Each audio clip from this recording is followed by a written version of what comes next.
Shalom, family. In the scriptures, a rock symbolizes strength, stability, and unwavering faith, often used to even depict the Most High Yahuwah's reliability and the foundation of his servants, their faith. It can also represent a source of refuge, and even in some contexts, a stumbling block or a hardness of the heart. But today, family, what we're going to be focusing on is seeing how a simple rock can change the course of history or our destiny.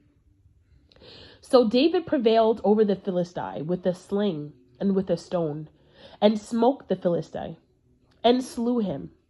But there was no sword in the hand of Daud. And this is in 1 Samuel chapter 17, verse 50. This allowed for David's seed to have victory. They will build a house for the Most High in the name of Yahuwah. David's seed will reign forever. Family, a rock can also be a stumbling block with negative influence. And a stone of stumbling and a rock of offense, even to them which stumble at the word, being disobedient, whereunto also they were appointed. This is a verse that is seen in 1 Peter chapter 2, verse 8. Peter is quoting from Isaiah 8:14, where Isaiah describes a stone that causes people to stumble and fall. In 1 Peter 2:8, Peter applies this concept to Yahushua HaMashiach. Those who reject him and his message, his Besorah, can become a stumbling block, causing them to fall away from faith and into disobedience. In other words, a rock that blocks their blessings. Let's read Exodus chapter 17, verse 6. And it says, Behold, I will stand before you upon the rock of Cherith, and you shall smite the rock, and there shall come water out of it, that the people may drink. And Moshe did so in the sight of the elders of Yasharal. Family, here Moses was obedient and in turn received favor and blessings in the form of a provision from the Most High Yahuwah. In contrast, let's read Numbers chapter 20, verse number 11 to 12.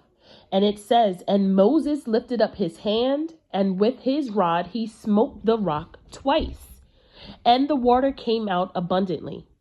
And the assembly drank, and their beasts also. And Yahuwah said unto Moses and Aaron, Because you believed me not to sanctify me in the eyes of the children of Yasharal, therefore you shall not bring this assembly into the land which I have given them. In Exodus, Yahuwah instructs Moses to strike the rock at Horeb, and the water gushes out for the people to drink. And then we see in Numbers, Moses is told to speak to the rock, but he strikes it instead, and the water still emerged.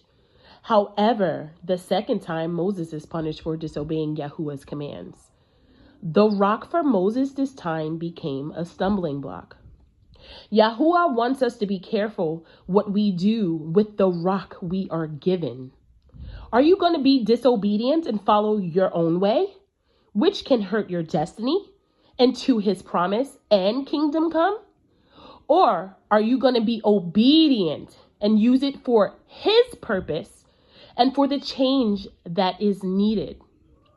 It is very important to build a solid foundation through faith in him first, family, so that when we are to act in obedience, we are acting in obedience because we have faith and we are not acting in the flesh. Let's read Matthew chapter 7, verse 24. It says, Therefore, whosoever hears these sayings of mine and does them, I will liken him unto a wise man, which built his house upon a rock. Are you listening, family? Hear the word. He is the rock. His work is perfect, for all his ways are judgment, and all of truth and without iniquity. Just and right is he. Deuteronomy 32:4. Family, all his ways are judgment. All his ways are judgment. Make the right choices with the substance that you are given. We have to build, family. He gave us a spark at the beginning of life when we were in our mother's womb. We discussed that in the last Word of Wisdom video that I have shared. And we grew that light through faith, through doing the work. He also confirms that he gave us a rock that we may build and become strong as a nation. He is that rock. We too are his precious stones.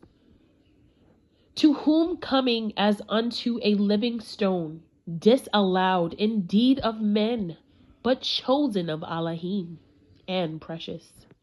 Ye also, as lively stones, are built up a spiritual house, a holy priesthood, to offer up spiritual sacrifices, acceptable to Elohim, by Yahusha HaMashiach. Wherefore also it is contained in the scripture, Behold, I lay in Zion a chief cornerstone, elect, precious, and he that believes on him shall not be confounded.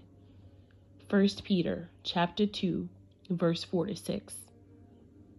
What are you going to do with the rock that you were given? Think about that. Shalom.